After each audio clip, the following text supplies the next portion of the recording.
ఒకే విధంగా కాకుండా ఇలా సొరకాయతో పునుగులు అయితే ట్రై చేయండి, చాలా టేస్టీగా ఉంటాయండి. హాయ్ ఫ్రెండ్స్, అందరు ఎలా ఉన్నారు? అందరు బాగున్నారా? మేము కూడా బాగున్నామండి. మీరు కూడా బాగుండాలని మనస్ఫూర్తిగా అయితే కోరుకుంటున్నాను. ప్లీజ్ మన ఛానల్ కొత్తగా చూసే వాళ్ళైతే ప్లీజ్ సబ్స్క్రైబ్ చేసుకొని పక్కన బెల్ ఐకాన్ అయితే ప్రెస్ చేయండి. బెల్ ఐకాన్ ప్రెస్ చేయడం వల్ల మేము చేసే ప్రతి వీడియో మీకు నోటిఫికేషన్ అయితే వస్తుందండి. ఆల్రెడీ సబ్స్క్రైబ్ చేసుకున్న వాళ్ళకు చాలా థ్యాంక్స్ అండి. ప్లీజ్ లైక్ చేసి సపోర్ట్ చేయండి ఫ్రెండ్స్. ఇవాళ మన వీడియో వచ్చేసి సొరకాయతో పునుగులు అండి. ఇంకెందుకు ఫ్రెండ్స్ ఆలస్యం, వీడియోలోకి అయితే వెళ్ళిపోదామా. నేను ఇక్కడ ముందుగా అయితే హాఫ్ సొరకాయ అయితే తీసుకున్నానండి. ఈ సొరకాయని ఇప్పుడు పీల్ చేసుకుందాం. పైన పొట్టు తీసుకుందామండి.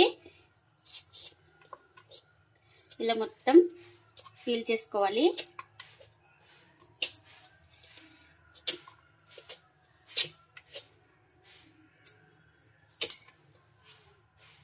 ఇలా మొత్తం పీల్ చేసుకున్నానండి. ఇప్పుడు దీన్ని ఇలా పీసెస్గా అయితే కట్ చేసుకోవాలి.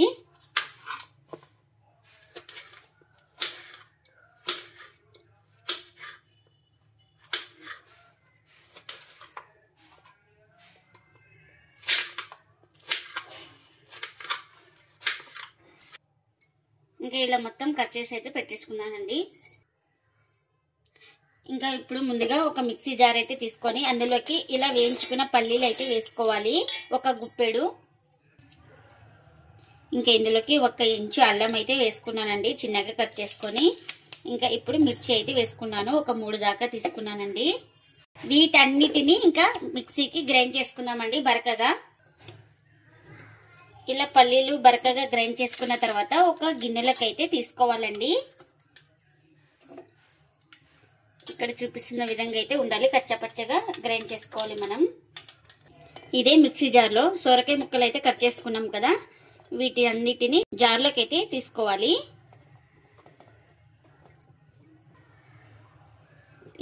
ఇంకా ఇప్పుడు చిన్న ఆలు అయితే తీసుకున్నానండి. ఇలా చిన్నగా పీసెస్ అయితే కట్ చేసుకున్నాను, పీల్ చేసుకొని ఈ సొరకాయ ముక్కలోకి వేసుకోవాలండి ఈ ఆలుని కూడా.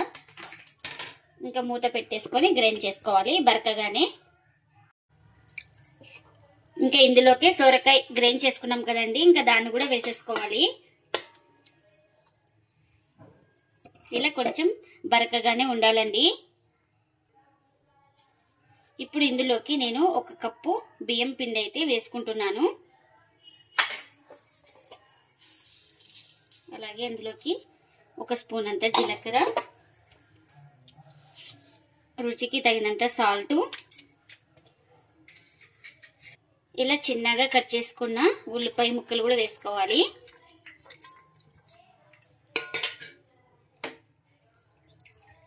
ఇందులోకి చిన్నగా కట్ చేసుకున్న కొత్తిమీర కూడా వేసేసుకోవాలి. ఇందులోకి ఒక 3 స్పూన్ల దాకా పెరుగు కూడా వేసేసుకోవాలి.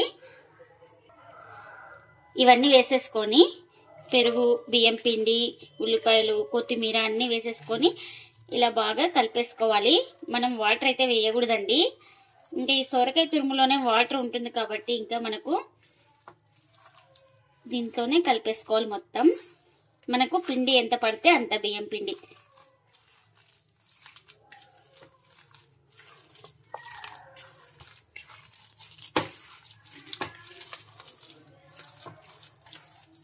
ఇక్కడ నేను చూపిస్తున్న విధంగా అయితే పిండి కంటెస్టెంట్ అయితే ఉండాలండి. ఇంకా నాకు ఇక్కడైతే వాటర్ అయితే ఏం పట్టలేదు చూడండి. ఇలా పునుగులు వేయడానికి అయితే మనకి వీలుగా ఉండాలి, ఇలా చూపిస్తున్న విధంగా. ఇంకా పునుగులు వేసుకోవడానికి ఆయిల్ కూడా పెట్టేసుకున్నానండి. ఆయిల్ కూడా హీట్ అయింది.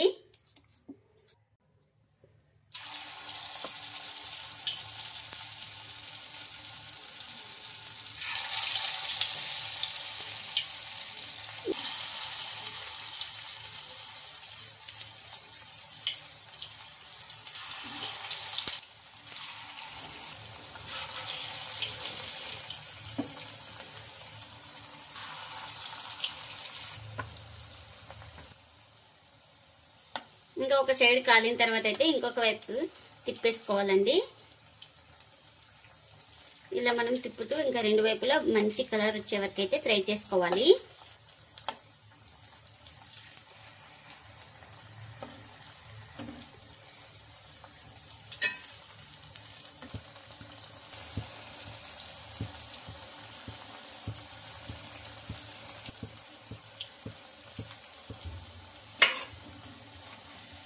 ఇంకా బాగా కాలినాయి కదండి. ఇంకా రెండు వైపులా ఇంకా ప్లేట్లకి అయితే తీసేసుకుంటున్నాను.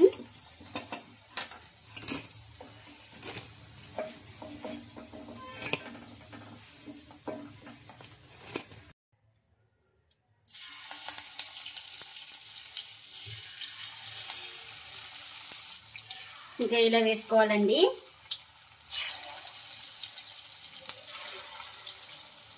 మనకు సైజు చిన్నగా కానీ పెద్దగా కానీ ఎలా అయినా వేసుకోవచ్చు ఈ పునుగులు అయితే. నేను ఇక్కడ కొంచెం లావుగానే వేస్తున్నానండి.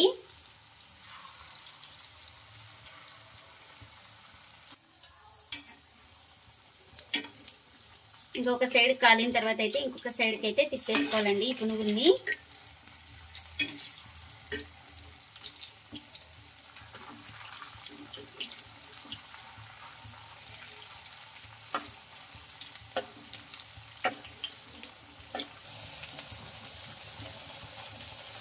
ఇంకా అటు ఇటు తిప్పుకుంటూ రెండు వైపులా బాగా కాల్చుకోవాలండి ఈ పునుగులు అయితే.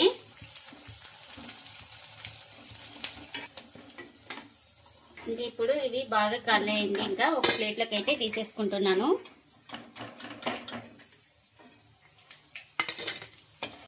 అన్నీ ఇలానే కాల్చుకోవాలండి. ఈ పునుగులకి కాంబినేషన్గా పల్లీ చట్నీ అయితే చేస్తున్నానండి. ముందుగా ఇంకా స్టవ్ అయితే ఆన్ చేసుకొని కడాయి పెట్టేసుకొని ఇంకా పల్లీలు అయితే వేసుకున్నానండి. పల్లీలు అయితే బాగా ఫ్రై చేసుకోవాలి.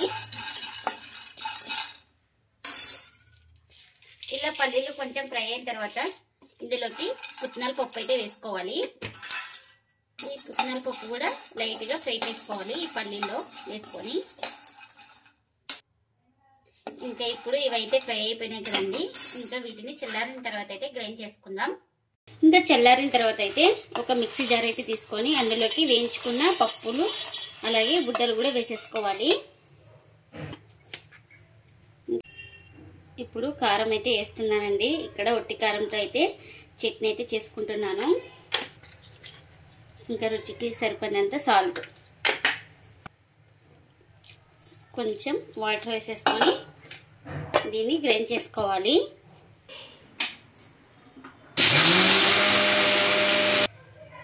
ఇంకా చట్నీ అయితే గ్రైండ్ చేసుకున్నానండి. ఇంకా దీనికైతే పోపు అయితే పెట్టేసుకుందాం. ఇక్కడ పోపుకి ఆయిల్ కూడా పెట్టేసుకున్నానండి. ఆయిల్ కూడా హీట్ అయింది. కొంచెం మినప్పప్పు అలాగే జీలకర్ర ఆవాలు కూడా వేసుకోవాలి. ఎండుమిర్చి కూడా వేసుకోవాలి. కరివేపాకు కూడా వేసుకోవాలి.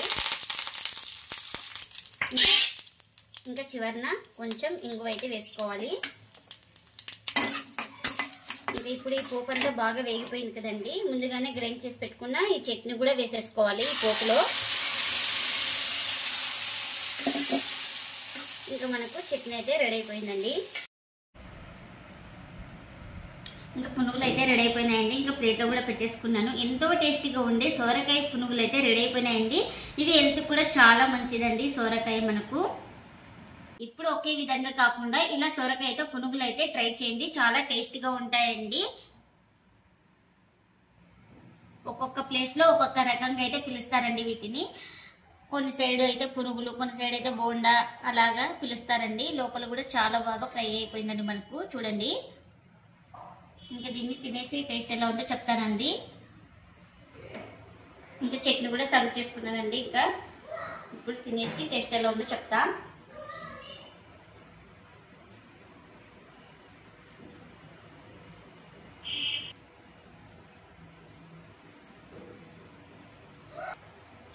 ఈ పునుగులు అయితే టేస్ట్ అయితే చాలా బాగుందండి. మనం పల్లీలు కొంచెం క్రష్ చేసి వేసుకున్నాం కదండి. ఆ పల్లీలు కూడా అక్కడ తగులుతూ బాగా టేస్ట్ అయితే ఉందండి. ఈ రెసిపీని మీరు కూడా తప్పకుండా ఒకసారి ఇలా ట్రై చేయండి. మీకు ఎలా వచ్చిందో కామెంట్ అయితే చేయండి ఫ్రెండ్స్. ఇదండి ఇవాల్టి బ్లాగ్. ఈ వీడియో కనుక నచ్చితే ప్లీజ్ లైక్ చేయండి, షేర్ చేయండి, కామెంట్ చేయండి, అలాగే లైక్ చేసి సపోర్ట్ చేయండి friends. Thanks for watching. Bye bye.